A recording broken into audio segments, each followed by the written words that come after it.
Welcome to short highlights of the first ever edition of the Copenhagen Sprint, a race which has come about as a direct legacy of the Tour de France Grand Départ 3 years ago, 2022. Big names expected to perform, and amongst them, probably at the highest, Mads Pedersen, wearing the number 1 on his back. The dream ending to the first ever Copenhagen Sprint would be Mads Pedersen, of course, taking the win, but he'd have to tussle with Phil Bauhaus, Olaf Koy, Dylan Groenewegen and others across the full length of the 235 kilometres. Really pretty flat, riding northward up through Zeeland, starting in Roskilde and riding all the way northward, taking in that upper loop up there which gave them the extra distance over yesterday's Women's World Tour race, and then coming southward back towards the capital city, starting in the ancient capital of Roskilde and finishing in Copenhagen for 5 10-kilometre laps, 50k, all in the city centre, a criterium finish and a long 180k to get there. Glorious racing conditions, lovely and sunny, and just light winds as well. This was the makings of the day's 5-rider breakaway. 2 riders from the Danish national team in there, in Mads Andersen, the taller of the 2 Danes in their national team kit, and Joshua Goodnitz, chasing behind, being led by a combination of Visma Lease bike for Olaf Koy and also Jaco Alula for Dylan Groenewegen. First of the intermediate sprints was in Fredriksen, and it was Joshua Goodnitz going early to get away from Jensen Plowright, the Australian sprinter who was in there for Alpecin de Koning. Plowright might have expected he would clean up at this first one, but Joshua Goodnitz getting the first of these 3 sprints and setting up a battle with Plowright. Other riders who were in the breakaway, George Jackson was there in the purple of Burgos Berpelet Beace, and Victor Vercouy in the yellow and blue of Flanders Baloise, the breakaway man of the spring so far. He's had a fantastic year. This was the second of the intermediate sprint points, and Joshua Goodnitz this time going again early, but with Jensen Plowright following him, Plowright up the inside, and the Aussie winning that one. So the battle between those two was going nicely, 1 apiece in terms of sprint wins so far. Red Bull Bora Hansgrohe are adding their bit to the chase as well through Giovanni Agliotti, who was doing his climbers sprinters pacing bit on the front of the peloton. And everything so far was looking fairly formulaic. The gap was starting to come down, George Jackson being reeled back in, the Burgos Berpelet Beace man, and riders were constantly pouring water down their back. Of course, the cameras following and watching Mads Pedersen everywhere he goes in his return to racing since that Giro D'Italia where he won 4 stages and the points jersey too.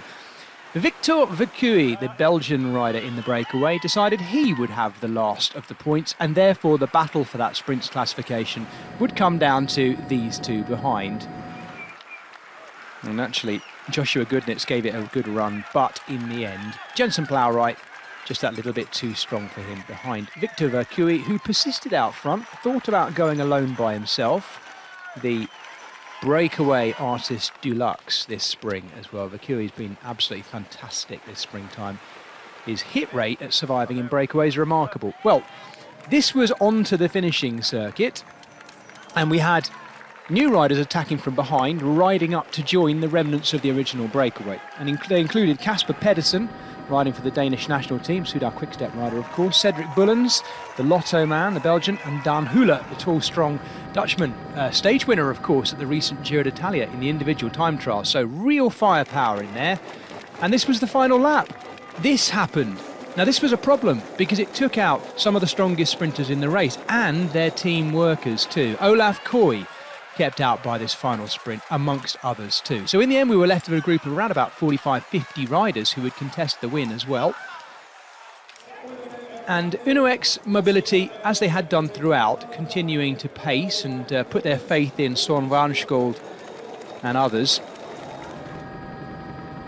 Eventually, Cedric Bullens would be caught, and all of the breakaway would be caught, but very, very late on. We were wondering at one point whether we would get the sprint that the Copenhagen Sprint promised, and then we knew it was going to happen as well. But it was a very, very messy run-in as well. Rob Stannard it was at first for Bahrain Victorious, who tried to set things up, and then Phil Bauhaus went hard down the middle, and Dylan Groenewegen burst onto the right-hand side of the shot as we look from the front. You could just see him starting there, the Dutch national champion.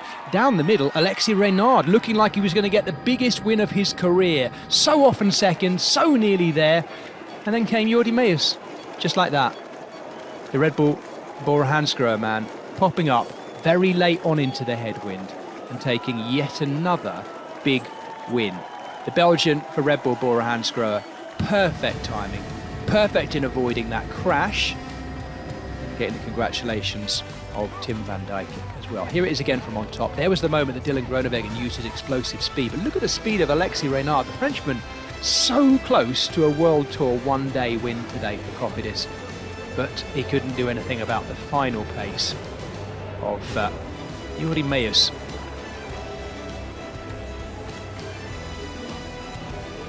Emilian Chenier popping up for another top 3 place in a very impressive season of sprinting for him so far, the Frenchman in second, third, fourth and sixth.